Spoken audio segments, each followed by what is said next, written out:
सतेज काव्य मंचच्या वतीनं विधान परिषदेतील काँग्रेसचे गटनेते आमदार सतेज पाटील यांच्या वाढदिवसानिमित्त 11 एप्रिलला सतेज काव्य संमेलनाचं आयोजन करण्यात आलंय।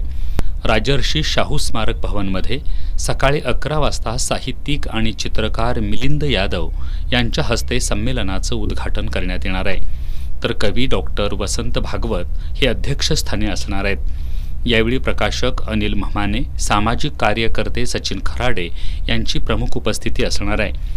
या कार्यक्रमात कोल्हापूर महानगरपालिकेचे माजी उपमहापौर भूपाल शेटे यांना यावर्षीचा पहिला सतेज कार्य गौरव पुरस्कार देऊन सन्मानित करण्यात येणार आहे, अशी माहिती ज्येष्ठ कामगार नेते आणि निमंत्रक सुरेश केसरकर यांनी पत्रकार बैठकीत दिली।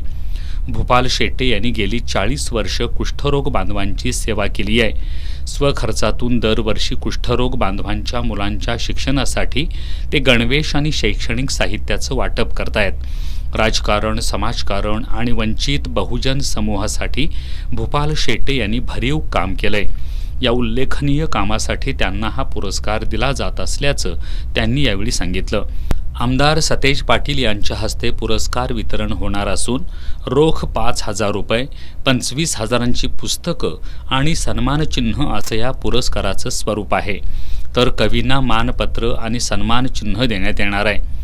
या प्रसंगी डॉक्टर मिनल राजहंस, डॉक्टर वसंत भागवत संपादित नव्या विचारांच्या नव्या कविता या कविता संग्रहाचं प्रकाशन करण्यात येणार आहे। या संमेलनात राज्यभरातील 105 कवी आपल्या विविध विषयांवरील कविता सादर करणार आहेत। या संमेलनाला मोठ्या संख्येनं उपस्थित राहावं असं आवाहन अंतिमा कोल्हापूरकर यांनी केलंय।